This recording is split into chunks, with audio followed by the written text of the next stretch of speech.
Chapter 13. The Early 1960s, From Right to Left.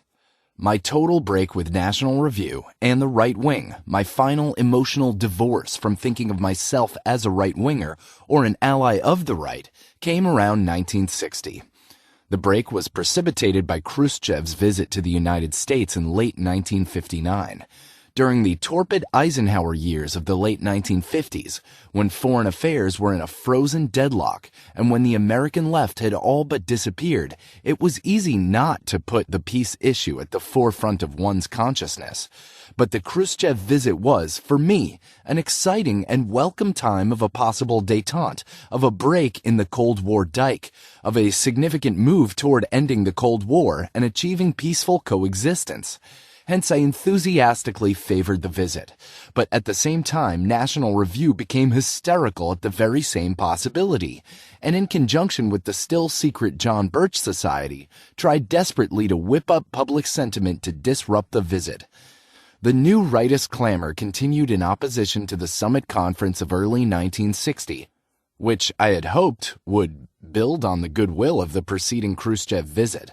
I was particularly incensed at the demagogic argument used by National Review that we must not shake the hand of the bloody butcher of the Ukraine, Khrushchev.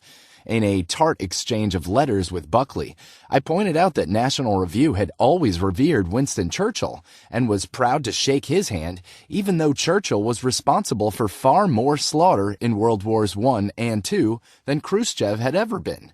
It was not an argument calculated to endear me to National Review.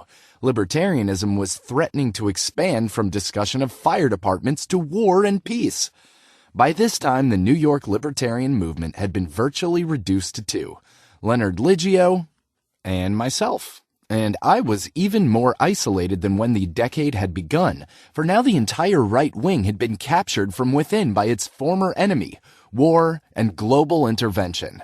The old Cercle Bastiat had disappeared of attrition as some members left town for graduate school and others surrendered to the blandishments of the new right.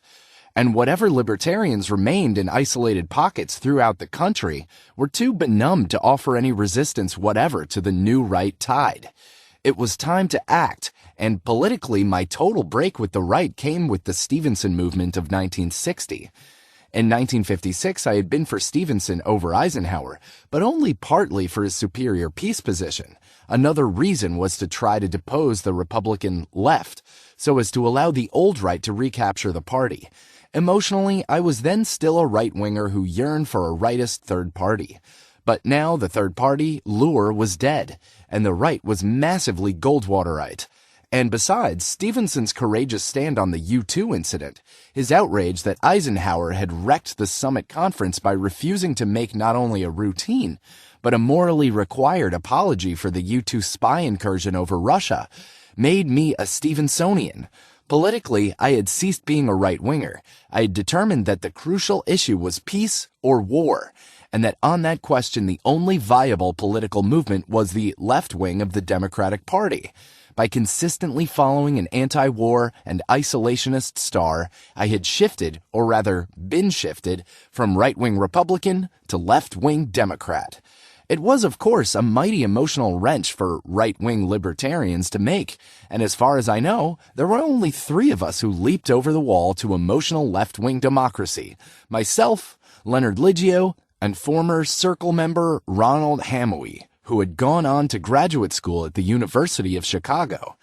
I was not politically active in the drive for the Stevenson nomination, but a strange concatenation of events was to thrust me into a prominent role among Stevensonians in New York. After Kennedy was able to scotch the Stevenson drive for the nomination at the Democratic Convention, I saw a tiny ad in the New York Post for a Stevenson pledge movement, an attempt by particularly embittered Stevensonians to try to force Kennedy to pledge that he would make Adlai Secretary of State.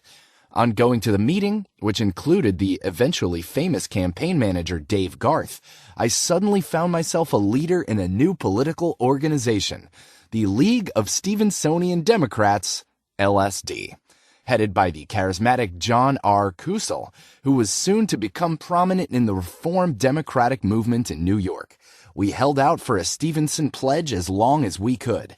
And then, when not forthcoming, we took our stand firmly for the Kennedy against Richard Nixon, a political figure whom I had always reviled as A, a Republican leftist, B, an opportunist, and C, a warmonger, if not, however, as consistent and dedicated a warmonger as the new right. An amusing incident symbolized my political shift from right to left, while continuing to advance libertarianism. Wearing my extreme right-wing hat, I published a letter in the Wall Street Journal urging genuine conservatives not to vote for Richard Nixon, so as to allow conservatives to regain control of the Republican Party. When Kusel saw the letter, he reasonably concluded that I was some sort of right-wing spy in the LSD, and was set to expel me from the organization. Coming in to see him, I was prepared to give him an hour lecture on libertarianism, on my Hagra from right to left, and so on. As it happened, I was only able to get a few words out of my mouth. "You see," I began, "I'm a libertarian." Kusel, always quick on the mark, immediately cut in. "Say no more," he said. "I'm a libertarian too." He immediately showed me a pamphlet he had written in high school, Quo Warranto, challenging government on their right to interfere with people's lives and property. Since the word and concept of libertarian were scarcely household words, especially in that era, I was utterly astonished. From then on, Kusel and I worked in happy tandem in the LSD until it withered away after the start of the Kennedy administration. This experience confirmed my view that left-wing democracy rather than right-wing republicanism was now the natural field for libertarian allies. As one of the theoreticians of the League of Stevensonian Democrats, I became head of its National and International Affairs Committee, and as such managed to write and push through a platform for the League that was totally libertarian, since I was concentrated on civil liberties and opposition to war and conscription. Meanwhile, libertarianism itself was essentially isolated and underground. Harry Elmer Barnes could publish his call for revisionism of all world wars, including the Cold War, only in the pages of the obscure left pacifist magazine Liberation during 1958 and 1959.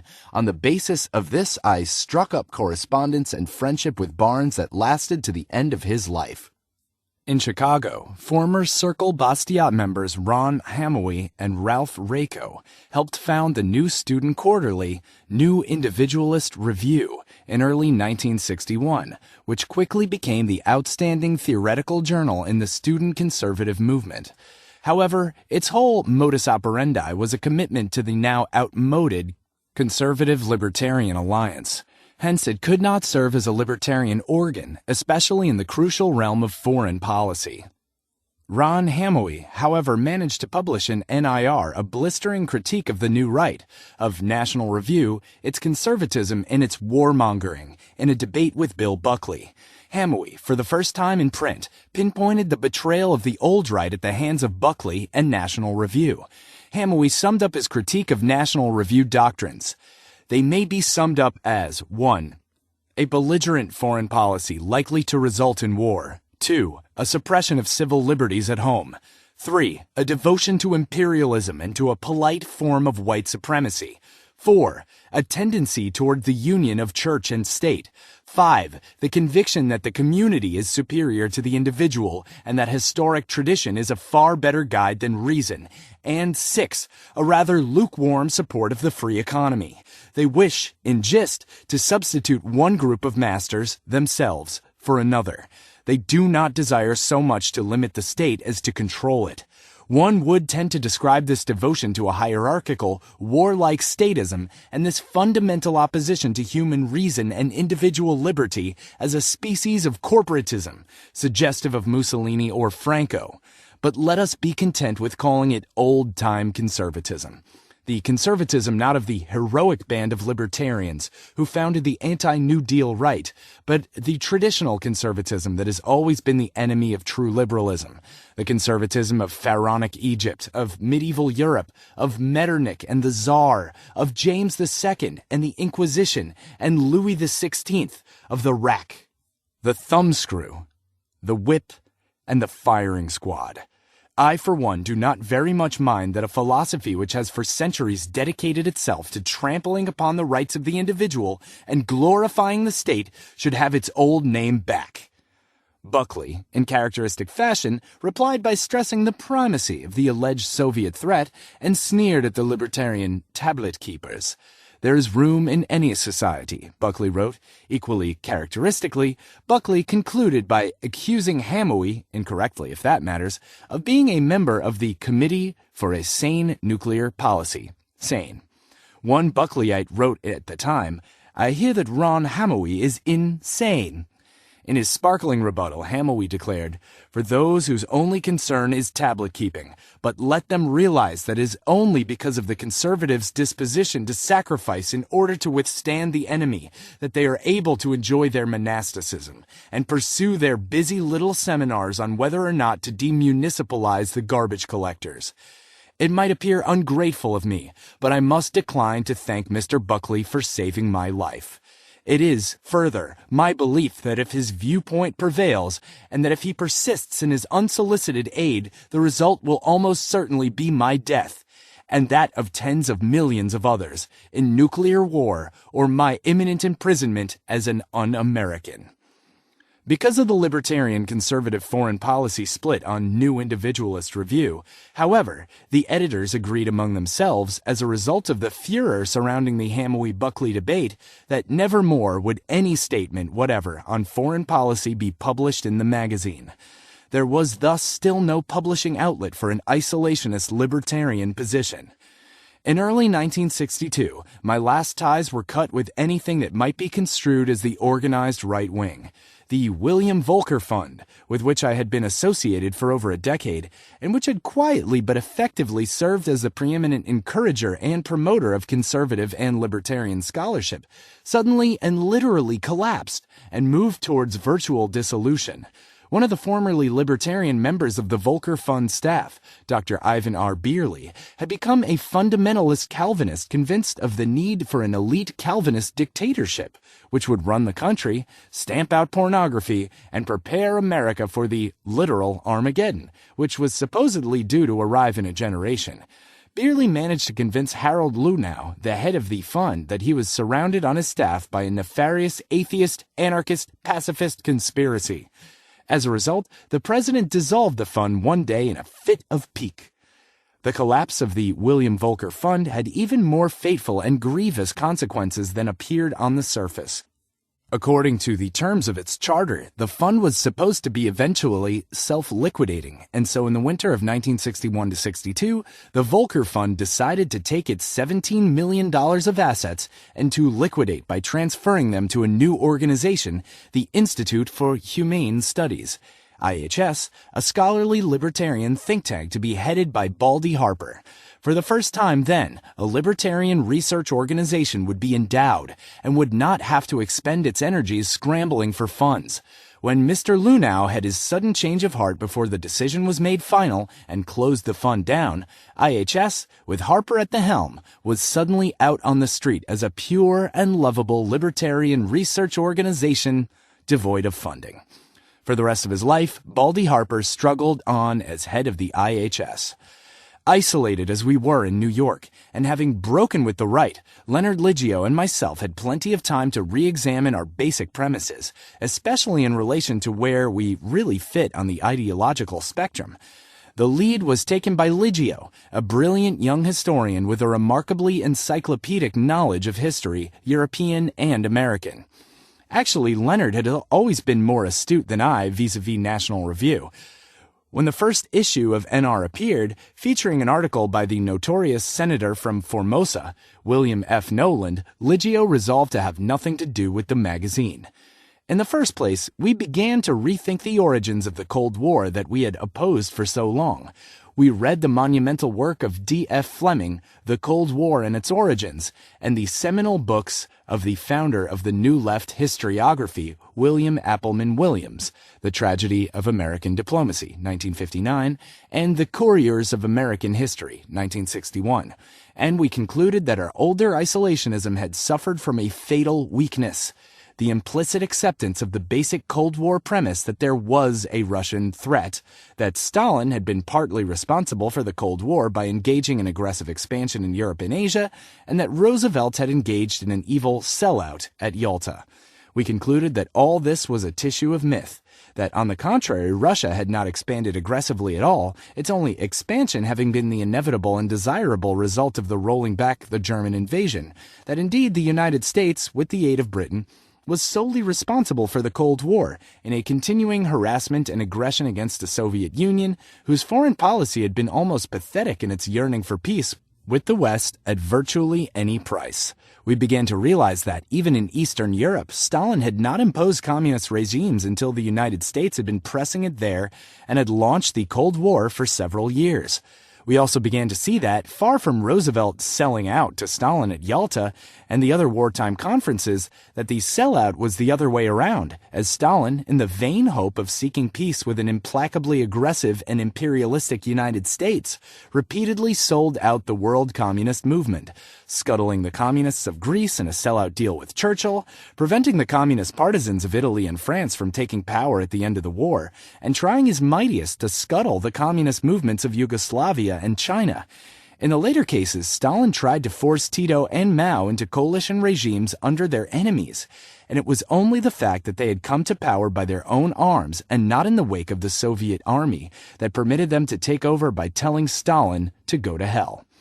In short, we had come to the conclusion that the most astute analysis of the events of World War II and of the communist movement was that the Trotskyites, far from expanding vigorously in Europe and Asia, Stalin, devoid only to the national security of the Soviet Union, had tried his best to scuttle the world communist movements in a vain attempt to appease the American aggressor. That Stalin had wanted only national security and the absence of anti-Soviet regimes on his borders was shown by the contrasting developments in Poland and Finland. In Poland, aggressive anti-Sovietism had forced Stalin to take full control. In Finland, in contrast, there had emerged the great statesman Paasikivi, who pushed a policy of conservative agrarianism at home and peace and friendship with the Soviet Union in foreign affairs, at which point Stalin was perfectly content to leave Finland at peace and to withdraw the Soviet army. In contrast to the uniformly peaceful and victimized policies of the Soviet Union, we saw the United States using World War II to replace and go beyond Great Britain as the world's great imperial power, stationing its troops everywhere, presuming to control and dominate nations and governments throughout the world. For years, the U.S. also tried to roll back Soviet power in Eastern Europe, and its foreign policy was particularly devoted to suppressing revolutionary and pro-communist movements in every country in the underdeveloped world. We saw, too, that the Soviet Union had always pushed for disarmament, and that it was the U.S. that resisted it, particularly in the menacing mass slaughter weapons of the nuclear age. There was no Russian threat. The threat to the peace of the world, in Europe, in Asia, and throughout the globe, was the United States Leviathan. For years, conservatives and libertarians had argued about the external Russian and the internal Washington threats to individual liberty, with libertarians and isolationists focusing on the latter and conservatives on the former. But now we, Leonard and I, were truly liberated. The scales had fallen from our eyes, and we saw that the external threat, too, emanated from Washington, D.C. Leonard and I were now left-wing Democrats, indeed, on foreign policy, but still more, we were chafing at the bit. Why was sane ever so careful not to discuss imperialism? Why did it clearly favor the U.S. over the Soviet Union? We were now not only looking for an isolationist movement, we were looking for an anti-imperialist movement, a movement that zeroed in on the American empire as the great threat to the peace and therefore to the liberty of the world. That movement did not yet exist. In addition to our reevaluation of the origins and nature of the Cold War, we engaged in a thorough reassessment of the whole left-right ideological spectrum in historical perspective. For it was clear to us that the European throne and altar conservatism that had captured the right wing was statism in a virulent and despotic form, and yet only an imbecile could possibly call these people leftists. But this meant that our old simple paradigm of the left, communist/total government, right/no government continuum, with liberals on the left of center and conservatives on the right of center, had been totally incorrect. We had therefore been misled in our basic view of the spectrum and in our whole conception of ourselves as natural extreme rightists. There must have been a fatal flaw in the analysis. Plunging back into history, we concentrated on the reality that in the 18th and 19th centuries, laissez-faire liberals, radicals, and revolutionaries constituted the extreme left, while our ancient foes, the conservatives, the throne and altar worshippers, constituted the right-wing enemy. Leonard Liggio then came up with the following profound analysis of the historical process, which I adopted. First and dominant in history was the old order, the ancien régime, the regime of caste and frozen status, of exploitation by a war-making, feudal, or despotic ruling class, using the church and the priesthood to dupe the masses into accepting its rule. This was pure statism, and this was the right wing. Then, in 17th and 18th century Western Europe, a liberal and radical opposition movement arose. Our old heroes who championed a popular revolutionary movement on behalf of rationalism, individual liberty, minimal government, free markets and free trade, international peace, and separation of church and state, and in opposition to throne and altar, to monarchy, the ruling class, theocracy, and war. These, our people, were the left, and the purer their libertarian vision, the more extreme a left they were. So far, so good, and our analysis was not yet so different from before. But what of socialism, the movement born in the 19th century, which we had always reviled as the extreme left? Where did that fit in? Liggio analyzed socialism as a confused middle-of-the-road movement, influenced historically by both the libertarian and the individualist left, and by the conservative statist right. From the individualist left, the socialists took the goals of freedom, the withering away of the state, the replacement of the governing of men by the administration of things, a concept coined by the early 19th century French laissez-faire libertarians Charles Comte and Charles Dunier, opposition to the ruling class and the search for its overthrow, the desire to establish international peace, an advanced industrial economy, and a high standard of living for the mass of the people. From the conservative right, the socialists adopted the means to attempt to achieve these goals: collectivism, state planning, community control of the individual. But this put socialism in the middle of the ideological spectrum. It also meant that socialism was an unstable, self-contradictory doctrine bound to fly apart rapidly in the inner contradiction between its means and its ends. And in this belief, we were bolstered by the old demonstration of my mentor Ludwig von Mises that socialist central planning simply cannot operate an advanced industrial economy. The socialist movement had, historically, also suffered ideologically and organizationally from a similar inner contradiction, with social democrats from Engels to Kautsky to Sidney Hook shifting inexorably rightward into accepting and strengthening the state apparatus and becoming left apologists for the corporate state, while other socialists such as Bakunin and Kropotkin shifted leftwards towards the individualist libertarian pole. It was clear, too, that the Communist Party in America had taken, in domestic affairs, the same rightward path, hence the similarity which the extreme red-baiters had long discerned between communists and liberals. In fact, the shift of so many ex-communists from left to the conservative right now seemed to be not very much of a shift at all, for they had been pro-big government in the 1930s and 20th century American patriots in the 1940s, and now they were still patriots and statists. From our new analysis of the spectrum, we derived several important corollaries. One was the fact that alliance between libertarians and conservatism appeared, at the very least, to be no more natural than the older alliance during the 1900s and 1920s between libertarians and socialists. Alliances now seem to depend on the given historical context.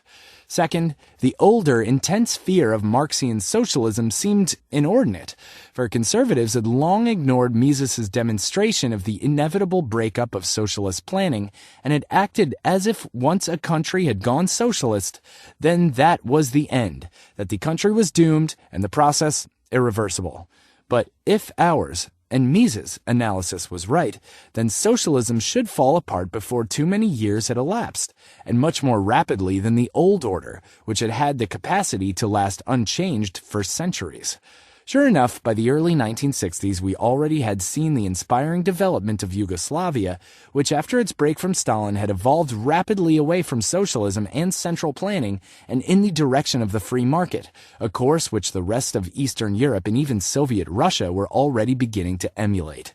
And yet, in contrast, we saw to our chagrin that even the most economic-minded of the new right were so caught up in their hysterical anti-communism that they refused to greet or even acknowledge the breakup of socialism in Eastern Europe. This blind spot was obviously connected with the conservatives' long-time refusal to acknowledge the corollary breakup of the international Stalinist monolith within the communist movement, for both of these insights would have weakened greatly the right's characteristic campaign of hysteria against the supposedly invincible and ever-expanding communist world, an expansion that could, in its eyes, be checked only by nuclear war. Our analysis was greatly bolstered, moreover, by our becoming familiar with the work of domestic revisionism of an exciting group of historians who had studied under William Appleman Williams at the University of Wisconsin. Williams himself in The Contours of American History, Williams' students who founded Studies on the Left in 1959, and particularly the work of Williams' student Gabriel Kolko in his monumental Triumph of Conservatism, 1963, changed our view of the 20th century American past and hence of the genesis and nature of the current American system. From that we learned that all of us believers in the free market had erred in believing that somehow, deep down, big businessmen were really in favor of laissez-faire, and that their deviations from it, obviously clear and notorious in recent years, were either sellouts of principle to expedience or the result of brainwashing and infusing of guilt into these businessmen by liberal intellectuals. This is the general view on the right. In the remarkable phase of Ayn Rand, big business is America's most persecuted minority. Persecuted minority indeed. To be sure, there were charges aplenty against big business and its intimate connections with big government in the old McCormick Chicago Tribune, and especially in the writings of Albert J. Nock, but it took the Williams-Kolko analysis, and to particularly the detailed investigation by Kolko, to portray the true anatomy and physiology of the America scene. As Kolko pointed out, all the various measures of federal regulation and welfare statism, beginning in the progressive period, that left and right alike have always believed to be a mass movement against big business, are not only backed to the hilt by big business at the present time, but were originated by it for the very purpose of shifting from a free market to a cartelized economy. Under the guise of regulations, against monopoly, and for the public welfare, big business has succeeded in granting itself cartels and privileges through the use of government. As for the liberal intellectuals, their role has been to serve as corporate liberals, as weavers of sophisticated apologies to inform the masses that the rulers of the American corporate state are ruling on behalf of the common good and the general welfare. The role of the corporate liberal intellectual in justifying the ways of the modern state to man is precisely equivalent to the function of the priest in the Oriental despotisms, who convinced the masses that their emperor was all-wise and divine. Liggio and I also focused anew on the crucial problem of the underdeveloped countries. We came to realize that the revolutions in the Third World were not only in behalf of national independence against imperialism, but also, and conjointly, against feudal land monopolists in behalf of the just ownership of their land by the long-oppressed peasantry. Genuine believers in justice and in private property, we concluded, should favor the expropriation of the stolen and conquered lands of Asia and Latin America by the peasants who, on any sort of libertarian theory, were and still are the proper and just owners. And yet, tragically, only the communists have supported peasant movements.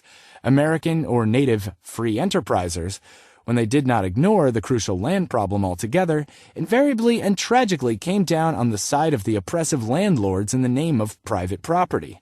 But the private property of these monopoly landlords is private only by virtue of state conquest, theft, and land grants, and any genuine believer in the rights of private property must then side with the drive of the peasants to get their land back. The peasants of the world are not socialists or communists. Instinctively, they are individualists and libertarians, consumed with a perfectly understandable passion to reclaim the right to own their own lands. the Zapata Revolution in Mexico, and the Reyes Tijerina movement in the Southwest are only the most clear-cut examples of the profoundly libertarian struggle of peasants to defend or reclaim their just property titles from loot and conquest at the hands of the central government. Isolated and alone, Leonard Liggio and I nevertheless set out on what seemed to be a superhuman threefold task: to advance the minuscule and scattered libertarian, anarcho-capitalist movement, to convert these libertarians at least to a solidly isolationist position, and finally, to try also to convert them to our newfound anti-imperialist and left or left-right perspective. On the libertarian front, there was one bright ray of hope: pacifist individualist anarchist who calls himself an autocrat. Robert Lefebvre had established a freedom school in the Colorado Rockies in 1956 to supply intensive 2-week summer courses on the freedom philosophy. Lefebvre had previously worked in New York for Merwin K. Hart's National Economic Council, rising to vice president, and then in 1954 had moved out to Colorado Springs to be editorial page editor for R.C. Hoyle's anarcho-capitalist daily Colorado Springs Gazette-Telegraph. Over the years, since 1956, Lefebvre has built a remarkable record of converting a great many people, and especially young people, to the libertarian creed. And so, slowly, throughout the country, a growing libertarian cadre, graduates of the Freedom School, were emerging. As a dedicated pacifist, Lefebvre was on the course opposed to the war drive of the New Right, and said so in a 1964 leaflet, "Those Who Protest." With the help of a base of Freedom School graduates, we were able to rebuild a small circle in New York, this time dedicated to the left-right analysis. There was Edward C. Facey, Robert J. Smith, who had been influenced by the Volcker Fund and the Freedom School, and Alan Milkman, who we had managed to convert from his post as head of Brooklyn College YAF. And then there was the first generation of the libertarian youth movement at the University of Kansas, headed by Bob Gaskins and David Jackman. Gaskins and Jackman had been anarchists, but politically they had been right-wing laissez-faireists, and they edited a magazine called The Standard. When Gaskins and Jackman moved to New York in late 1962, we were able to convert them to our perspective, and the result was an all-piece issue of The Standard. April 1963, which included anti-war reprints from Chodorov, Mises, and others, and an article of my own, War, Peace, and the State, which greatly expanded and more firmly grounded my old faith and freedom derivation of isolationism and anti-imperialism from libertarian theory. In the winter of 1963-64, Lefebvre organized a winter and spring-long Fronistery at Colorado to pave the way for transforming Freedom School into a rampart college. To the Fronistery flocked some of the nation's leading young libertarians, including Smith, Gaskins, Jackman, Peter Blake, and Mike Helm, many of whom formed, for the first time in public, an aggressive Rothbardian bloc that stunned the visiting conservative and laissez-faire dignitaries who had been invited to teach there, for the first time in public. Some of the group also unfurled the black and gold flag, the colors of which we had all decided best represented anarcho-capitalism. Black is the classic color of anarchism, and gold is the color of capitalism and hard money. Meanwhile, on the larger political scene, things grew more dismal. As the National Review game plan finally succeeded and Barry Goldwater won the Republican nomination, I personally grew frantic. At long last, the fingers of my old National Review associates were getting close to the nuclear button, and I knew to my very marrow that they were aching to push it. I felt that I had to do something to warn the public about the menace of nuclear war that Goldwaterism presented. I felt like a Paul Revere come to warn everybody about the threat of global war that these people were about to loose upon the world. Second, I tried to hive off some conservative and libertarian votes from Goldwater by recalling to them their long-forgotten libertarian heritage. In contrast to many fair-play-minded liberals, I was not at all horrified at the famous Democratic TV spot showing a little girl picking flowers while a Goldwaterite nuclear explosion loomed to annihilate her. On the contrary, I rejoiced at what I believed to be at last a zeroing in on the true dimensions of the Goldwaterite menace. I could, however, play only a very small direct role in the Stop Goldwater crusade. The Standard was now defunct, and so the most I could do was to write in the Southern California anarcho-Randian newsletter, The Innovator, warning the readers of Goldwaterite war and fascism, which can be defined, after all, as global war, anti-communist crusading, suppression of civil liberties, and corporate statism disguised in free market rhetoric, which delineated the new right. I succeeded, however, only in alienating the stunned readership. I also addressed a group of veteran disciples of Frank Chodorov, the Fragments Group, just before the election, denouncing Goldwaterism, and unaccountably found myself engaged in a lengthy defense of the foreign policies of Communist China as being pacific and non-aggressive. For wasn't there at least a Chinese menace? The only result of my endeavors was to have half the audience brandishing their canes in my direction and shouting, "We haven't voted in 30 years, but by God, we're going out next Tuesday and voting for Barry Goldwater." My only success was in greatly weakening the Goldwaterite enthusiasm of the Queens College libertarian movement headed by Larry Moss and Dave Glauberman. Looking around also for some periodical, any periodical, in which to publish a critique of the transformation of the American right from old to new, from isolation to global war, I could find only the obscure Catholic quarterly Continuum. For the left was still defunct in America.